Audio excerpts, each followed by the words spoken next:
Hey guys, welcome back to my channel. Today I'll be showing you how to change out the engine oil on a 2004 Lexus GS 300.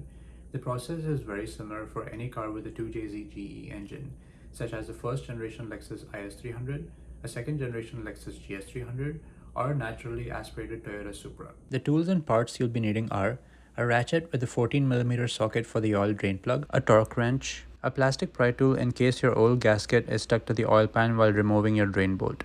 You can find this at your local AutoZone, and I've included a link in the video description below. A funnel to pour your oil in, a pair of gloves, a plastic bag to catch the oil from the oil filter, some paper towels, an oil filter wrench. You can also find this at your local AutoZone, and I've included a link in the description below. Anywhere between 6 to 7 quarts of 5W30 engine oil. The amount of oil you'll be using depends on where you want the final oil dipstick measurement to be at. It's always a good idea to have some extra fluid left over in case of any emergencies, which is why we'll be going with 6 to 7 quarts. An oil filter. I'll be using this OEM Toyota oil filter, but any oil filter that fits the GS300 will do the trick. And finally, a new oil drain plug gasket. First, we'll start off by jacking up the car. The jacking point is located on this cross member right behind the oil pan.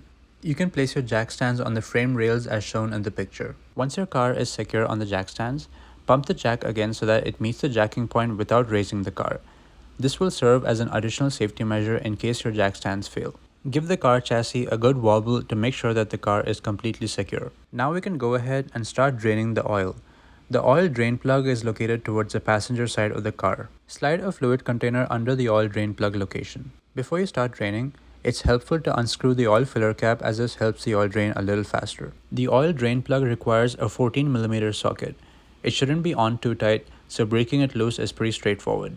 Unscrew the oil drain plug the rest of the way using your hand so that the oil starts pouring out. As you look at the drain plug, you may notice that you have no gasket on it. This is because this gasket remained at the oil pan when we removed the drain plug. You can pry the old gasket off pretty easily by using a plastic pry tool.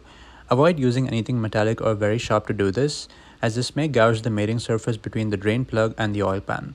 Put your new gasket onto the drain plug and clean off the excess oil around the drain hole by using a paper towel. Now you can screw on and hand tighten the drain plug. The torque spec for the oil drain plug is 28 foot-pounds. Clean off any remaining oil from the drain plug area, as this makes it easier to check for leaks later. Now we can go ahead and replace the oil filter. The oil filter is located on the driver's side of the car below the intake manifold. As my old oil filter is screwed on pretty tight, I'll be using the oil filter wrench to get it off. While using the oil filter wrench, it's best to go with two hands. Use one hand to clamp the jaws of the oil filter wrench onto the old oil filter, and the other hand to turn your ratchet. You don't have to completely remove the oil filter using the wrench. Just loosen it enough so that you can unscrew it by hand. If you're removing the oil filter from the top of the car, as I am in this video, the best way to avoid a mess is by stuffing a plastic bag with paper towels and placing it underneath the oil filter so that it catches any oil that drips out.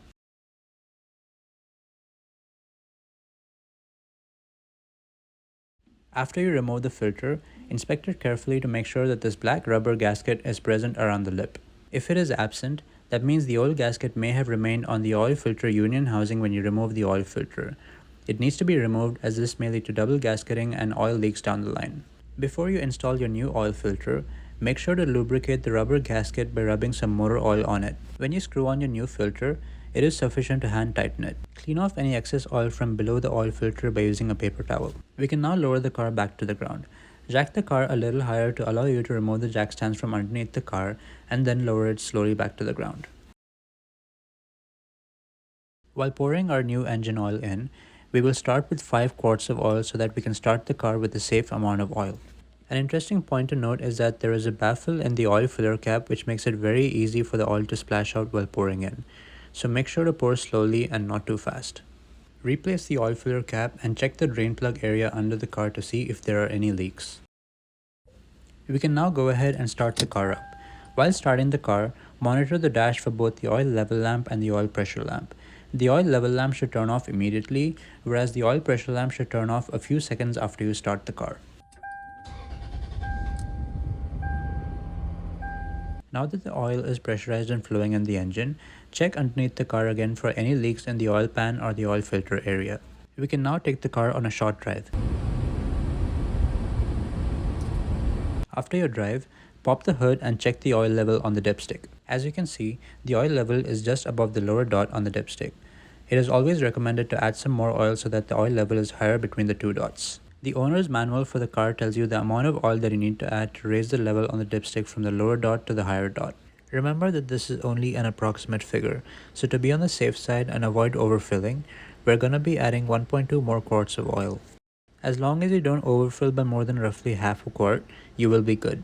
After you're done pouring, let the car sit for a few minutes and then check the oil level on the dipstick again.